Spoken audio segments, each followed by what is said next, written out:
বিকেন্দ্রীকরণ করো, নিজের পরিবার নিজের সমাজে ন্যায় প্রতিষ্ঠা করো। একবার ন্যায় প্রতিষ্ঠা করার সংগ্রামে নেমে গেলে আল্লাহ তোমাকে রাষ্ট্র ক্ষমতা এমনি দিয়ে দিবে ইনশাআল্লাহ। কেননা তখন তুমি যোগ্য বিবেচিত হয়ে যাবা, সত্যবাদী ব্যক্তি, ন্যায় প্রতিষ্ঠাকারী ব্যক্তি আল্লাহর দরবারে যোগ্য বলে বিবেচিত হবে নেতা হওয়া।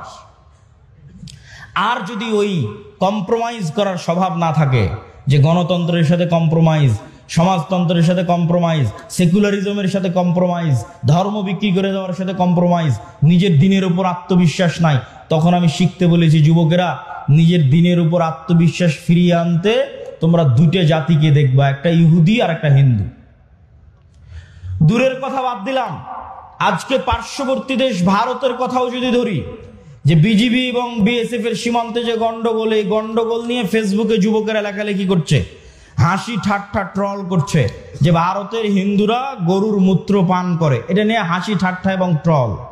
তো আমার কথা হচ্ছে, ভারতের ওই হিন্দু যে গরুর মূত্র পান করে, আর গরুর মূত্র পান করা একটা ভ্রান্ত কাজ হলেও এই ভ্রান্ত কাজের উপর ওর বিশ্বাস কত অটল, ওর বিশ্বাস কত অবিচল, যে একটা ভ্রান্ত কাজকে রাষ্ট্রে পর্যন্ত প্রতিষ্ঠিত করেছে।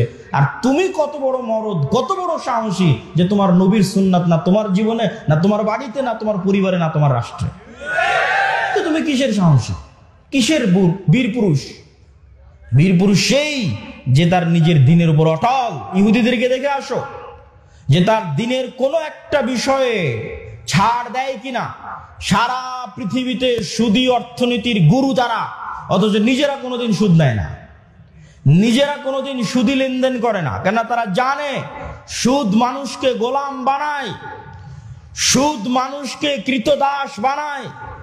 আল্লাহর নবী নিজে সুদ মানুষকে যে গোলাম বানায়, কৃতদাস বানায়, তার দলিল দিয়ে গেছে। আপনি বলবেন কিভাবে, কোথায় দলিল? জি, আমি দলিল দেখাচ্ছি।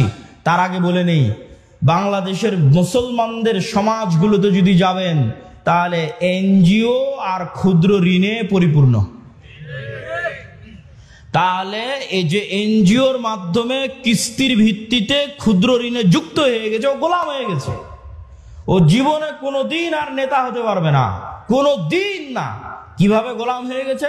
রাসূলুল্লাহ সাল্লাল্লাহু আলাইহি ওয়াসাল্লাম যখনই দোয়া করতেন, আল্লাহর কাছে পরিত্রাণ চাইতেন কর্জ থেকে, আল্লাহুম্মা ইন্নী আউযু বিকা মিনাল মা'সামি ওয়াল মাগরাম, আল্লাহ কর্জ থেকে পরিত্রাণ চাই। আল্লাহর নবীকে জিজ্ঞেস করা হলো, কেন কর্জ থেকে পরিত্রাণ চান এত? আল্লাহর নবী বললেন, ইজাস্তাদানা রাজুল, মানুষ যখন কর্জ নেওয়া শুরু করে, বাদা ইউকাযযিব, মিথ্যা বলা শুরু করে। আল্লাহর নবী বললেন, যখনই কর্জ নেওয়া শুরু করে, মিথ্যা বলা শুরু করে, 1 টাকা 10 টাকা 15 টাকা 20 টাকা কর্জ নিয়েছে, পরের দিন টাকা চাইতে যাবে, মিথ্যা বলবে। মিথ্যা বলবে না? মিথ্যা বলবে। নিজে মিথ্যা বলবে, তার পরিবারকে মিথ্যা বলাবে, তার ছেলে মেয়েকে মিথ্যা বলাবে, তার স্ত্রীকে মিথ্যা বলাবে। পুরো একটা পরিবার মিথ্যার উপর গড়ে উঠতেছে। আর শুরুতেই প্রমাণ করে দিয়েছি যে মিথ্যা বলে ও নেতা হয়। আবু তালেব মিথ্যা বলতো, আবু সুফিয়ান মিথ্যা বলতো, কাফের মুশরিক অবস্থায় মিথ্যা বলেনি। নেতা, তার নাম নেতা। যে মিথ্যা বলে সে কোশ্চিন কালো নেতা হতে পারে না, আল্লাহ কখনো তাকে নেতা বানাবে না। তাহলে কর্জ নেওয়া মানে মিথ্যা বলা শুরু।